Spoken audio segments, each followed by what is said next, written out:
Hi, my name is Jim and this is Gardening Through the Seasons Inside and Outdoors. And today what I would like to do is show you about repotting plants like Monstera, albo, and other houseplants. How do you know when it's time to transplant? How do you transplant them safely? So first of all, how do you know when it's time to transplant? Well, different houseplants are different, but I'm going to talk to you about the majority of houseplants. So some houseplants, the different ones, like citrus, for example, bloom better if they're in a little bit smaller of a container. And also African violets don't like to be in a large container because the soil tends to stay too wet and they rot. But again, we're just going to talk about the majority of plants like this Monstera albo. So when the Monstera albo or houseplant begins to fill the pot with roots, and the roots begin to crowd the container. I'm going to actually take this out here in a moment and show you. Let's see if this one needs it. Oops, I'm seeing a lot of growth here out the bottom. So I'm just gently loosening the pot. And let's take a look and see if this one is, oh dear. So look at how full this pot has become with roots. So this plant, I mean, it's packed. It's being held back by being held in this container. So it's definitely time to transplant this. So I just took some good peat moss based potting soil with some perlite and things. Mix a little bit of fertilizer water that is houseplant strength, and mix it in. And make sure that when you transplant, the soil is moist because the roots are going to go under stress. And if the roots are already dry and then they're exposed to air and even this fertilized soil, that's going to burn them. So how do you know what size pot you're going to do?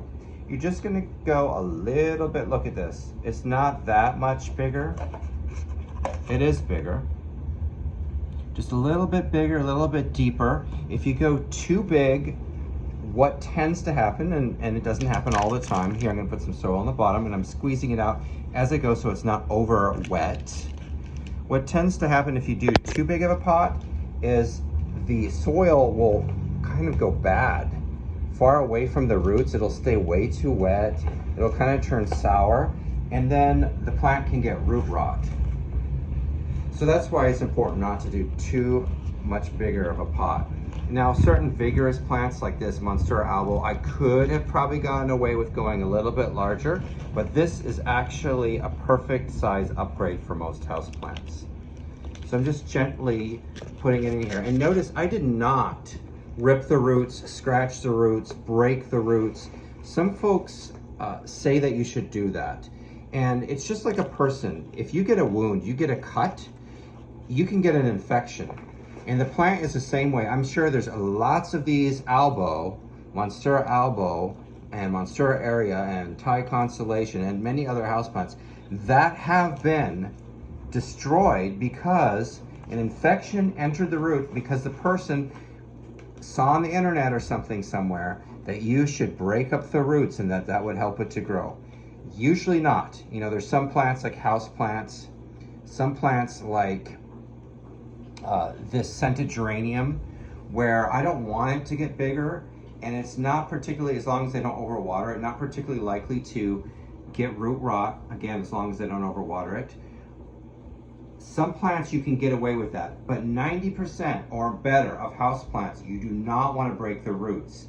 And by the way, if I did break the roots and reduce the root of this so that I can keep it and maintain it in a smaller pot, I would first need to trim the top back quite substantially so that the plant isn't trying to support all kinds of vegetation with a limited root source. So these are some helpful tips. Do let me know if you have any more questions, or if you have some good ideas you'd like to share with me about transplanting houseplants. Thank you.